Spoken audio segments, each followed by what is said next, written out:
Hey guys, welcome to bio educator work. आज की इस वीडियो में हम सेल के बारे में स्टडी करेंगे। सेल की डिस्कवरी किसने की, सेल की डेफिनेशन क्या है और सेल कितने टाइप्स की होती हैं। तो चलिए स्टार्ट करते हैं। सबसे पहले हम सेल का इंट्रोडक्शन दे देते हैं। The cell was first described in 1665 by Robert Hooke while observing thin slices of cork under crude microscope. Hooke saw walls of cork cell which appeared in the form of small boxes or compartments. These compartments were described as cells. तो 1665 में Robert Hooke ने सबसे पहले cell को देखा था। और कहाँ पे देखा था उन्होंने कॉर्क के स्लाइसेस में। कॉर्क किसे कहते हैं? ट्री की जो ब्रांच होती है उसको कट करके उन्होंने उनके थिन स्लाइसेस लिए और उसे माइक्रोस्कोप के अंदर देखा। तो उन्हें कुछ स्ट्रक्चर दिखाई दिया, कुछ ऐसा स्ट्रक्चर दिखाई दिया। ठीक है ना। इस स्ट्रक्चर को देख के उनके दिमाग में ये आया कि ये स्ट्रक्चर तो कहीं देखा हुआ लग रहा है। तो उनके दिमाग में आया जिस टाइप से हनी बी का जो कॉम होता है, कॉम मधुमक्खी का छत्ता, उसमें जैसा स्ट्रक्चर है वैसा ही इसमें देखने को मिल रहा है। तो इन जो छोटे छोटे बॉक्सेस को उन्होंने क्या नाम दिया? उन्होंने कंपार्टमेंट नाम दिया या उन्हें स्मॉल बॉक्सेस कहा। फिर इन कंपार्टमेंट्स और स्मॉल बॉक्सेस को उन्होंने सेल का नाम दिया। इस टाइप से सेल की डिस्कवरी हुई। ठीक है ना। अब हम देख लेते हैं सेल की डेफिनेशन क्या होगी। Cell is structural and functional unit of living organism. Cell क्या है? किसी भी लिविंग ऑर्गेनिज्म की स्ट्रक्चरल मतलब संरचनात्मक और फंक्शनल कार्यात्मक इकाई है। Cell is capable of independent existence and self reproduction. Cell में ये कैपेबिलिटी होती है, वो इंडिपेंडेंट एग्जिस्ट करती है, मतलब किसी के ऊपर डिपेंड होकर नहीं, खुद ही क्या करेगी, सेल सेल्फ रिप्रोडक्शन को शो करती है। All organism are made up of cells. जो सभी के सभी ऑर्गेनिज्म है सेल से मिलकर बनी है। तभी तो कहा गया है सेल क्या है? स्ट्रक्चरल और फंक्शनल यूनिट है लिविंग ऑर्गेनिज्म की। They made up of single cell, unicellular और मैनी सेल्स, मल्टी सेलुलर। हमें पता है जो ऑर्गेनिज्म होते हैं वो या तो एक सेल से मिलकर बने होते हैं जिन्हें हम क्या कहते हैं? यूनिसेलुलर कहते हैं। और कुछ ऐसे ऑर्गेनिज्म होते हैं जो बहुत सारी सेल से मिलकर बने होते हैं जिन्हें मल्टी सेलुलर ऑर्गेनिज्म कहते हैं। Cell are the building blocks of all living organism. जो सेल हैं उन्हें क्या कहा जा रहा है? बिल्डिंग ब्लॉक्स कहा जा रहा है। क्यों बिल्डिंग ब्लॉक्स कहा जा रहा है? क्योंकि जो सेल्स हैं बहुत सारी सेल मिलकर के किसका? टिश्यू का फॉर्मेशन कर रही है और टिश्यू ऑर्गन का फॉर्मेशन कर रहे हैं। तो सेल क्या है? एक ब्लॉक की तरह काम कर रही है। जिस तरह से ईंट होती है वो पूरी दीवार को बनाने में क्या हेल्प करती है, उस ईंट से ही तो बनती है, तो वो क्या है? एक ब्लॉक है। तो इसी तरह क्या कहा जा रहा है? सेल को भी बिल्डिंग ब्लॉक कहा जा रहा है लिविंग ऑर्गेनिज्म का। होप यू गाइस इतना समझ में आया होगा। एक बार से मैं दोबारा रिपीट कर देती हूँ। सेल क्या है? हमारी स्ट्रक्चरल और फंक्शनल यूनिट है लिविंग ऑर्गेनिज्म की। सेल में क्या कैपेबिलिटी है? वो इंडिपेंडेंट एग्जिस्ट कर सकती है और सेल्फ रिप्रोडक्शन को शो करती है। सेल डिवाइड होकर के और सेल्स बनाएगी।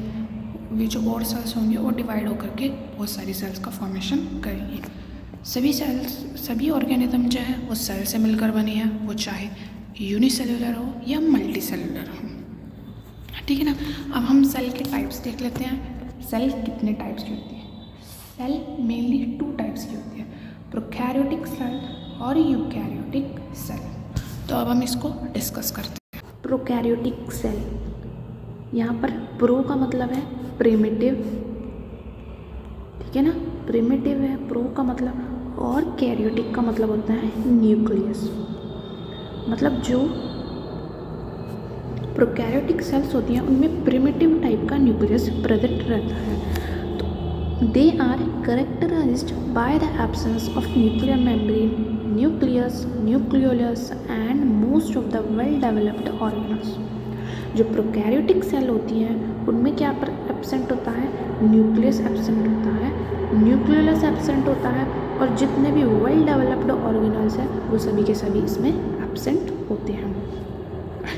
यहाँ पे हमने देखा जो प्रो का मतलब है प्रिमिटिव न्यूक्लियस, प्रिमिटिव टाइप का न्यूक्लियस होता है, ठीक है ना, इसमें बहुत ही प्रिमिटिव टाइप का न्यूक्लियस होता है। They possess 70S ribosomes.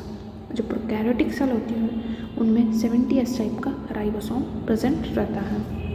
They have been considered the most primitive type of cells and in them nuclear material is found freely distributed in this cytoplasm. ये जो प्रोकैरियोटिक सेल है इन्हें क्या माना जा रहा है, प्रिमिटिव टाइप का सेल्स माना जा रहा है, क्योंकि इनमें जो न्यूक्लियर मटेरियल होता है वो फ्रीली फाउंड होता है। कहाँ पर, साइटोप्लाज्म में। साइटोप्लाज्म में फ्रीली पड़ा रहता है। The nuclear materials DNA, RNA and protein are in direct contact with protoplasm.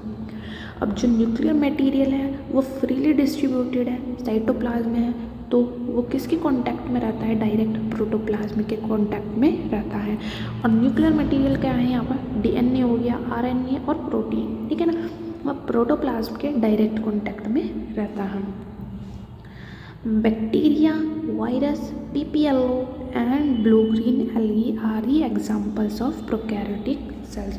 जो बैक्टीरिया हैं, वायरस हैं और PPLO हैं, ये सभी के सभी प्रोकैरियोटिक सेल के एग्जाम्पल हैं, क्योंकि इन सभी में क्या होता है, वेल डेवलप्ड न्यूक्लियस नहीं होता है, न्यूक्लियोलस भी नहीं होता है, न्यूक्लियर मेम्ब्रेन भी नहीं होती, बस इसमें क्या प्रेजेंट रहता है, 70S type of ribosome present रहता है। तो ये एग्जाम्पल हैं सभी के सभी प्रोकैरियोटिक सेल्स के।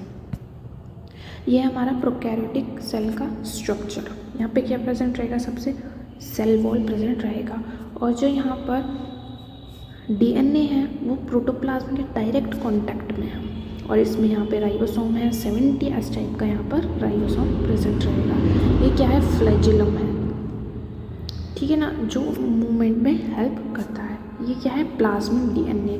जो ये साइटोप्लाज्म में जो हमारा न्यूक्लियोटाइड DNA है, इसके अलावा एक और क्या प्रेजेंट रहता है, DNA प्रेजेंट रहता है, जिसे हम क्या कहते हैं, प्लाज्मिड कहते हैं।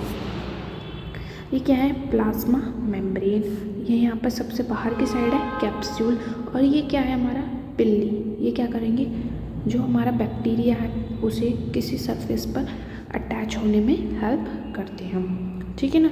ये स्ट्रक्चर है प्रोकैरियोटिक सेल का, या कह लो बैक्टीरियल सेल का। नेक्स्ट टाइप की सेल्स है हमारी यूकैरियोटिक सेल, ठीक है ना। यू का मतलब होता है ट्रू, और कैरियोटिक का मतलब हमने अभी देखा न्यूक्लियस। इस टाइप की सेल में जो न्यूक्लियस होएगा वो ट्रू टाइप का होएगा, जबकि प्रोकैरियोटिक सेल में कैसा था, बहुत ही वेल डेवलप्ड नहीं था बिल्कुल भी, ठीक है ना। Eukaryotic cells possess all the characters which prokaryotic cell lacks. Eukaryotic cell में वो सभी के सभी कैरेक्टर प्रेजेंट होते हैं जो कि प्रोकैरियोटिक सेल में नहीं है, ठीक है ना। इसका मतलब क्या है, जितने भी एब्सेंट थे उसमें स्ट्रक्चर प्रोकैरियोटिक सेल में वो यूकैरियोटिक सेल में प्रेजेंट रहेंगे, ठीक है ना। तो यूकैरियोटिक सेल कहती है वेल डेवलप्ड सेल है प्रोकैरियोटिक की कंपैरिजन में। They are characterized by the presence of definitely organized nucleus. इसमें एक डेफिनेट न्यूक्लियस प्रेजेंट रहता है विद अ न्यूक्लियर मेम्ब्रेन, और उस न्यूक्लियस के चारों ओर न्यूक्लियर मेम्ब्रेन प्रेजेंट रहती है, और न्यूक्लियोलस, न्यूक्लियस के अंदर क्या प्रेजेंट रहता है, न्यूक्लियोलस भी प्रेजेंट रहता है। And presence of well organized cytoplasmic organelles like mitochondria, plastids, ribosome, endoplasmic reticulum, lysosomes, Golgi body etcetera. और जितने भी ऑर्गेनल्स हैं जो साइटोप्लाज्म में पाए जाते हैं, जिन्हें हम साइटोप्लाज्मिक ऑर्गेनल्स भी कहते हैं, वो क्या है, mitochondria, plastids, ribosome, endoplasmic reticulum, ये सभी प्रेजेंट रहते हैं। जबकि प्रोकैरियोटिक सेल में ये के सभी कैसे थे, एब्सेंट थे। They possess 80S type of ribosome. Eukaryotic cell में 80S टाइप का राइबोसोम प्रेजेंट रहता है, जबकि प्रोकैरियोटिक सेल में किस टाइप का राइबोसोम था? 70S टाइप का राइबोसोम था। Nuclear material like DNA, RNA and proteins are in contact with karyoplasm. जो न्यूक्लियर मटेरियल है, DNA, RNA और जो प्रोटीन है वो किसके कांटेक्ट में रहता है? कैरियोप्लाज्म के कांटेक्ट में रहता है। यहाँ पे कैरियो का मतलब क्या है? कैरियो का मतलब न्यूक्लियस, प्लाज्मा। न्यूक्लियस में जो प्लाज्मा प्रेजेंट रहेगा, मैट्रिक्स प्रेजेंट रहता है, उसके कांटेक्ट में रहते हैं। जबकि जो प्रोकैरियोटिक सेल था वो किसके कांटेक्ट में था? प्रोकैरियोटिक सेल में जो न्यूक्लियर मटेरियल था वो डायरेक्ट साइटोप्लाज्म के कांटेक्ट में था, ठीक है ना। बट यहाँ पर न्यूक्लियर मेम्ब्रेन, न्यूक्लियस, जो न्यूक्लियर मेम्ब्रेन है वो साइटोप्लाज्म और कैरियोप्लाज्म को क्या करती है? सेपरेट करती है। Examples of eukaryotic cells are all higher plants and animal cells. जो यूकैरियोटिक सेल्स के जो एग्जाम्पल हैं वो सभी के सभी जितने भी हायर प्लांट्स हैं और एनिमल सेल्स जो हैं वो यूकैरियोटिक सेल का एग्जाम्पल है। इनमें जो प्लांट्स होंगे और एनिमल्स होंगे उनमें यूकैरियोटिक टाइप की सेल प्रेजेंट रहेंगे। ये हम देख लेते हैं यूकैरियोटिक सेल का स्ट्रक्चर। सबसे बाहर की साइड क्या प्रेजेंट है? हमारी प्लाज्मा मेम्ब्रेन, जो बाहर के इन्वायरमेंट से सेल को क्या करेगी? प्रोटेक्ट करती है। नेक्स्ट देख लेते हैं हम, इसमें क्या प्रेजेंट रहेगा? न्यूक्लियस। ये क्या है? न्यूक्लियस प्रेजेंट है। ये न्यूक्लियर मेम्ब्रेन के थ्रू क्या रहता है? कवर रहता है। और न्यूक्लियस के अंदर क्या प्रेजेंट रहेगा? न्यूक्लियोलस। ये क्या है? हमारा एंडोप्लाज्मिक रेटिकुलम, जो कि क्या है? साइटोप्लाज्मिक ऑर्गेनल है। जो एंडोप्लाज्मिक रेटिकुलम होते हैं वो स्मूथ और रफ टाइप दोनों टाइप के प्रेजेंट रहता है। ये हमारा माइटोकॉन्ड्रिया प्रेजेंट रहेगा। ये गोल्जी बॉडी है और ये पेरियोसोम, ये 80S टाइप का राइबोसोम यहाँ पर प्रेजेंट रहेगा, ठीक है ना। ये लाइसोसोम्स है। तो ये क्या है? हमारा यूकैरियोटिक सेल का स्ट्रक्चर है, ठीक है ना गाइस। होप यू आपको समझ में आया होगा, आपको ये वीडियो अच्छी लगी होगी। और अगर आपको वीडियो अच्छी लगी तो इसे लाइक करें, शेयर करें। चैनल पर नए आए हैं तो सब्सक्राइब करें। मिलते हैं किसी अगली वीडियो में, तब तक के लिए बाय बाय, टेक केयर।